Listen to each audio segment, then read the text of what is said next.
Bom, pessoal, então no vídeo anterior eu mostrei para vocês essa tabelinha, onde a gente colocou aqui a altura, o estado civil, a idade e o sexo de cada um dos nossos entrevistados, né? Então agora eu vou fazer com vocês aqui o primeiro tipo de distribuição de frequência, né? Que é o tipo 1, aquela que a gente pode estar fazendo utilizando variáveis qualitativas ou ainda variáveis discretas com poucas variações entre os valores, né? Poucas diferenças entre os valores.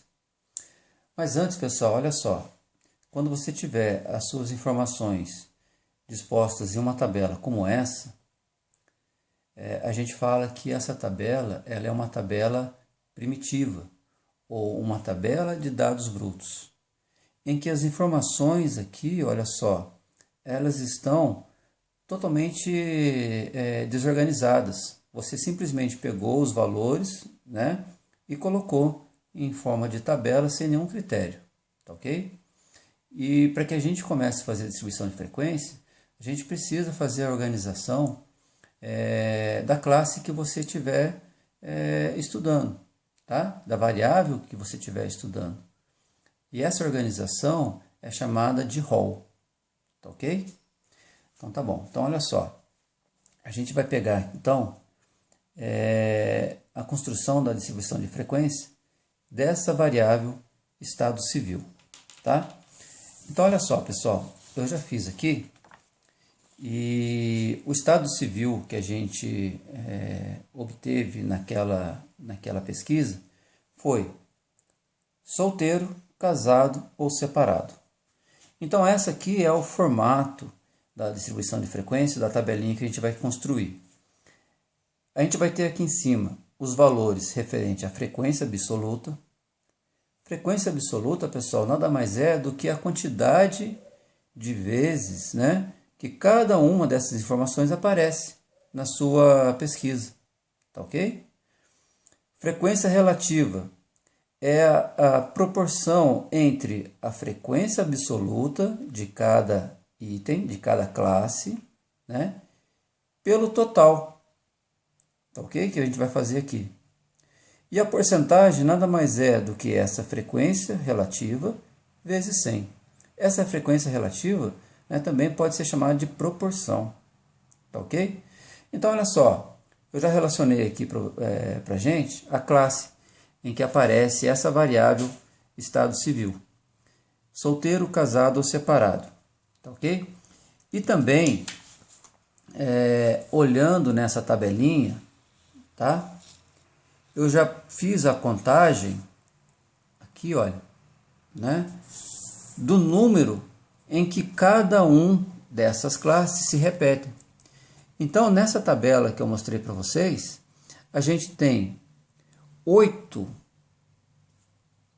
vezes aparece o estado civil solteiro, solteiro ou solteira, né? Nós temos aqui 7 casados e temos 5 separados, ok?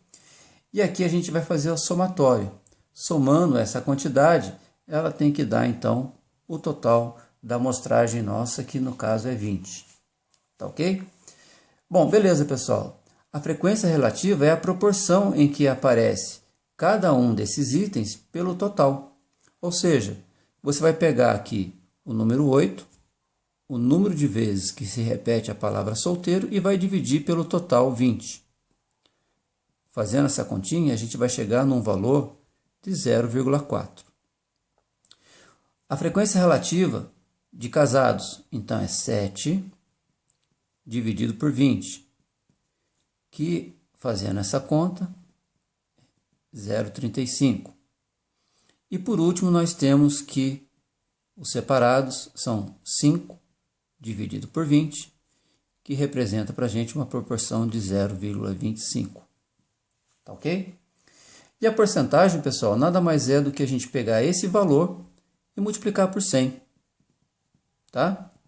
Então, nós temos aqui 40%, 0,35 vezes 100, 35, e 0,25 vezes 100, 25%.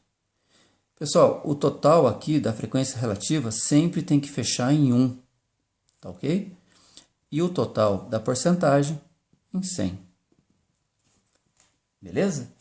Então, pessoal, diante dessa tabelinha de distribuição de frequência, né, fica mais fácil você visualizar, por exemplo, que na sua pesquisa, 40% dos entrevistados, eles são solteiros, tá? Então, são essas análises que facilitam para você, na hora que você tiver, por exemplo, uma tabela. Essa tabela, como eu falei, é uma tabela relativamente pequena, com 20 dados, né? Mas se você tiver uma tabela com maior quantidade de informação, aí já fica um pouquinho mais trabalhoso, né? Você fazer essa análise. Então, essa distribuição de frequência para variável qualitativa é dessa forma que a gente faz.